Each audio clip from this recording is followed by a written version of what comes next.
किसी ने क्या खूब कहा है कि जंगल में जो सीधे पेड़ होते हैं वह सबसे पहले काटे जाते हैं और जो टेढ़े मेढ़े होते हैं वह सदियों तक जंगल में खड़े रहते हैं। एक बच्चा अपने पिता के साथ एक जंगल में घूमने के लिए जाता है। वो दूर से देखता है कि एक शेर हिरण का शिकार कर रहा था।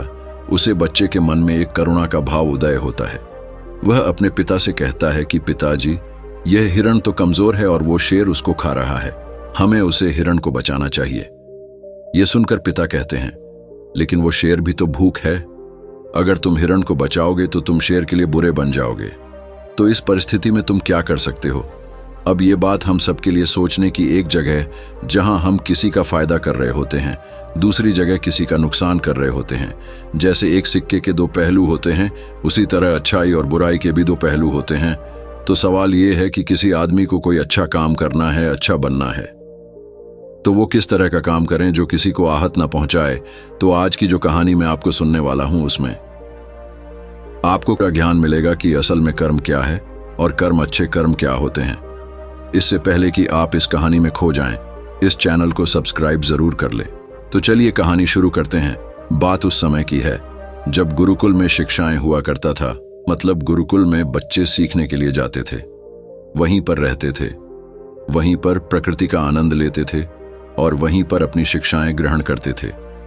ऐसे बेरों गांव का मोहन नाम का युवक गुरुकुल में पढ़ाई करने के लिए जाता है। उसके माता पिता उसे बचपन में ही उसे गुरुकुल में भेज देते हैं। गुरुकुल में जाने के बाद बहुत सालों तक वह अपने सहपाठियों के साथ बहुत अच्छी शिक्षाएं ग्रहण करता है। उसे वहां पर जीवन के सिद्धांत सिखाए जाते हैं। उनमें से एक सिद्धांत यह सिखाया जाता है कि हमेशा भलाई का काम करो, अच्छा कम करो, सबकी मदद करो। यह ज्ञान मोहन के दिमाग में बहुत गहरे से बैठ गया था। इसलिए जब वह वापस गुरुकुल से शिक्षा ग्रहण करके आया तो वह अपने गांव में सबकी मदद करता था, हर किसी का काम करता था। कोई भी युवक उससे कोई काम करने के लिए कहता तो वो माना नहीं करता था। लेकिन जैसे जैसे समय बीतता गया, एक दिन उसने अपने कानों से छुपकर सुना कि गांव के कुछ युवक उसका मजाक बना रहे हैं। वह सब कह रहे हैं कि वह तो फायदा उठाने के लिए है उसके, तो मजे लो, उसका तो लाभ उठाओ। जितना हो सके वो किसी के काम को मना नहीं करते। वो दूसरों का काम करने के लिए अपना काम भी छोड़ देता है। बताओ कितना मूर्ख है। यह सुनने के बाद मोहन के कानों में खून उतर आया। निष्पक्ष भाव से सबकी मदद करता था, सच्चे दिल से करता था, लेकिन बदले में उसे क्या मिला?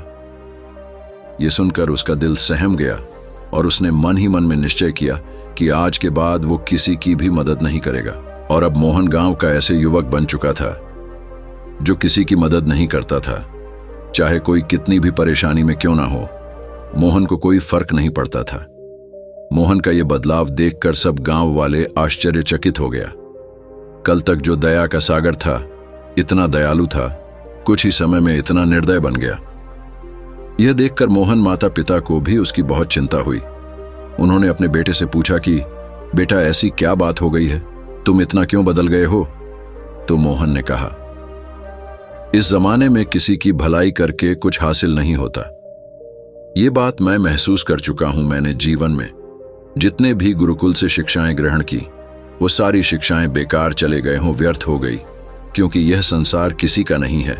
यहां सच्चे दिल से कोई किसी की मदद दे, उसको बेवकूफ समझा जाता है।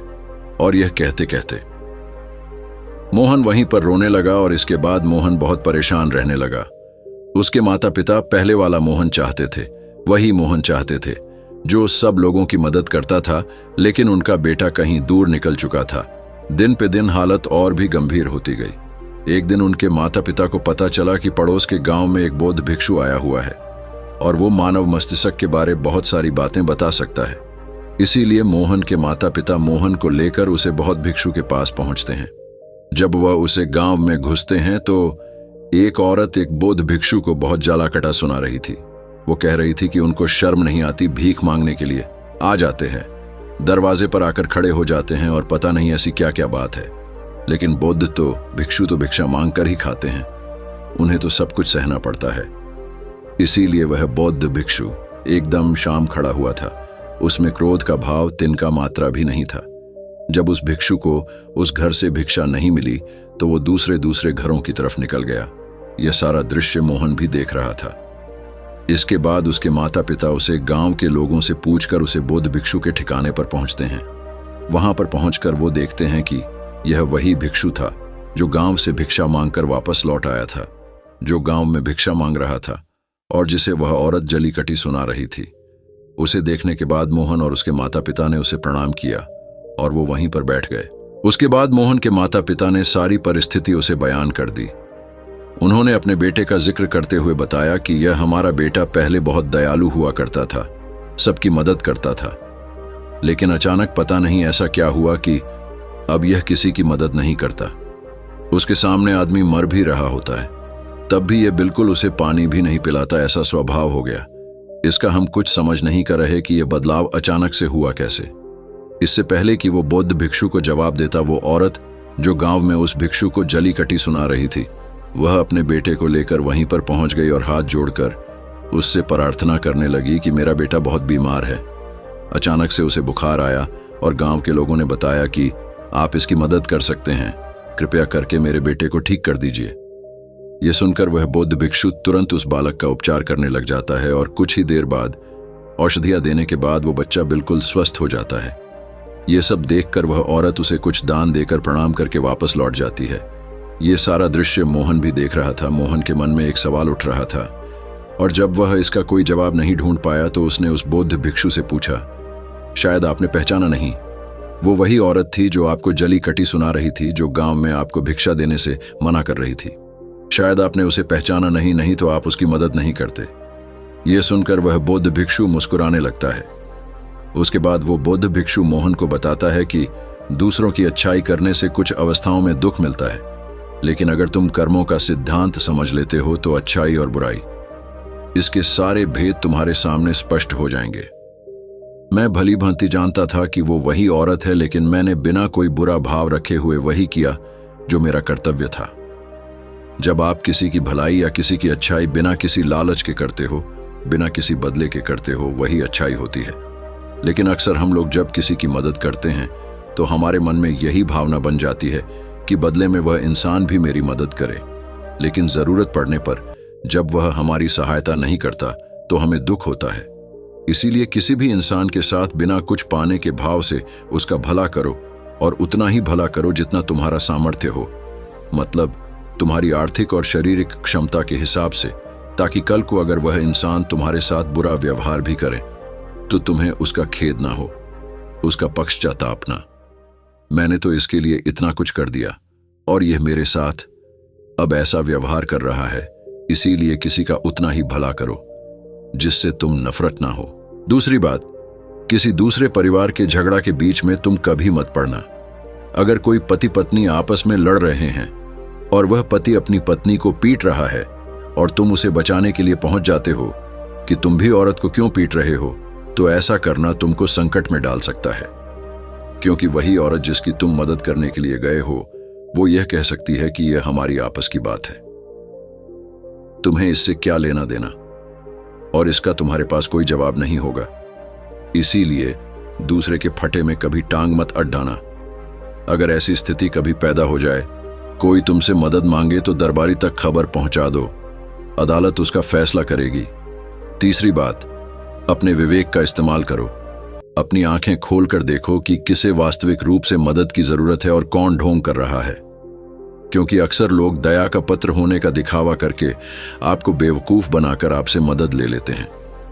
जैसे कि आज के युग में हम बहुत सारे जगहों पर देखते ही बस अड्डों पर, रेलवे स्टेशन पर कि बहुत सारे छोटे बच्चे भीख मांगते रहते हैं।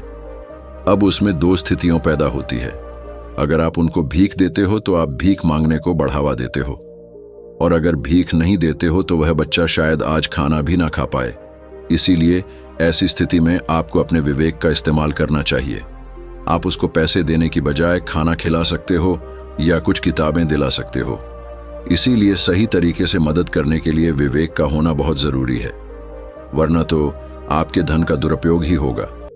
और एक बात जो समझने की है कि किसी की भलाई करनी है तो उनकी भलाई करो, क्योंकि अगर तुम खुद जीवंत हो गए, अगर तुम खुद बदल गए तो पूरा जमाना अपने आप ही बदल जाएगा। इसीलिए कहीं आपने अपने मन में यह भ्रम तो नहीं बना लिया कि मैं तो अच्छा इंसान हूं, और मैं दूसरों की मदद करता हूं, तो वह तुम्हारा अहंकार का रूप है। इंसान कभी पूर्ण नहीं होता, और जो अपने आप को पूर्ण समझ रहा है वह धोखे में है। इसीलिए दूसरों को बदलने की बजाय खुद को बदलने पर ध्यान दें, और इसके लिए आपको भीड़ में भी अकेला रहना सीखना होगा। आप सबके साथ हैं, सब में उपस्थित हैं, लेकिन अंदर से आप एकांत हैं, अंदर से आप शांत हैं, अंदर से आप मौन है। जब आप अपने एकांत को देख लेते हैं तो आपकी अंतरत यात्रा चालू हो जाती है। अपने अंदर के एकांत आनंद उठाने के लिए आपको ध्यान में उतरना होगा। आपको रोजमर्रा की जिंदगी में ध्यान को हिस्सा बनाना होगा, ध्यान को वक्त देना होगा। उसके बाद आप पाएंगे कि आपके अंदर के एकांत के समान आनंद इस दुनिया के किसी भोग में नहीं है, किसी वस्तु में नहीं है, किसी वासना में नहीं है। नदी के किनारे पड़ा हुआ छोटा सा पत्थर भी उसे नदी के भाव से कट कट कर बहुत मुलायम हो जाता है। उसमें कोई दरार, कोई कोना नहीं बचत। उसी तरह ध्यान के निरंतर भाव में बहाने से उसी तरह निर्मल हो जाता है, जिसके बाद हम किसी भी चीज को महसूस कर सकते हैं, जिसके बाद हम वर्तमान का मतलब समझते हैं, जिसके बाद हमारे अंदर करुणा का उदय होता है। वो करुणा जो किसी विषय वस्तु से नहीं जुड़ी हुई। इसीलिए दोस्तों, आज से ही अपनी अंतर यात्रा चालू कर दें, अपने जीवन के आनंद को पहचानें, क्योंकि इंसान की जिंदगी बहुत छोटी है। पता नहीं कब आखिरी सांस आ जाए, तो जीवन के जो पाल बचे हैं उन्हें उसे परमात्मा में बिताओ। तो दोस्तों, कैसी लगी कहानी आपको कमेंट सेक्शन में जरूर बताना। कमेंट में नमो बुद्धाय अवश्य लिखें।